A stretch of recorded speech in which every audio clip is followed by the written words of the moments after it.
Chips খাইতাম। রাই রাই চেষ্টা, দিকটা ধরো, দিকটা ধরো, ওই দিকটা ধরো। আরে আমি এইদিকে দাঁড়িয়ে না, দাঁড়াও একটু দাঁড়াও। হ্যাঁ হ্যাঁ এবার ঠিক আছে, চলো। জয় মা কালী।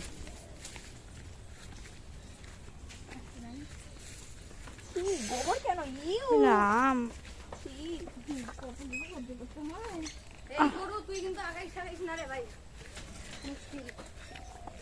দেখো গাইস, আমরা এই শুট করতে গিয়ে, ঠিক আছে, আমরা কোন জঙ্গল দিয়েছে যাচ্ছি, মানে ব্যাপারটা তো বুঝছি না, ঠিক আছে। এইটা কোন জঙ্গল দিয়ে আসলাম, চারপাশ দিয়ে গরু, ঠিক আছে। তারপরে হলো মানে হ্যাঁ, হঠাৎ করে যে সাইকেল দিয়ে লোকজন চলে যায়, মানে হঠাৎ করে তারপর বাইক চলে গেছে। তবে তো কালী তো একদম আল্ট্রা প্রো, কি বলবো আর, একদম সামনে।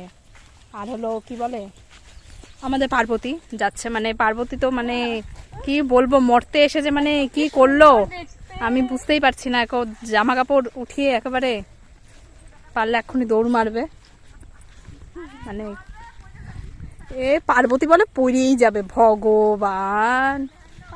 পার্বতী কি এতই দুর্বল আপনারা? হ্যাঁ সেটাই তো, তাহলে দেখুন তো বন্ধুরা, বুঝেই না। গাইস প্রথমে লোক নেই করতে করতে এত লোক হয়ে গেছে, আর কি বলবো। আসো এদিকে আসো, ওই দেখো চলে গেছে। রাই এখানে এসে বসো, এখানে এসে বসো, জুতোটাকে পাতো। এক স্পট থেকে আরেক স্পটে যেতে আসতে আমাদের অবস্থা নাজেহাল একদম। আর আমার তো প্রথমের পার্টেই দেখতে পারলে যে আমার ঘাগরা মানে শাড়িটা নিয়ে কি পরিস্থিতি, কাদা মাটির মধ্যে। তারপরে সেখানে শ্যুট শেষ করে আমরা চলে আসলাম মন্দিরে।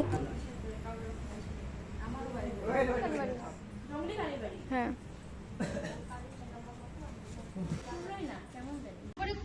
না মা কালী কি শিব ঠাকুরের উপরে খুব রাগ করেছিল? ও তাই? কিন্তু মা কালীকে শান্ত করার জন্য কেন? এটা সেই লাগে। মা কালী কি শিব ঠাকুরের উপরে খুব রাগ করেছিল? খুব রাগ করেছিল?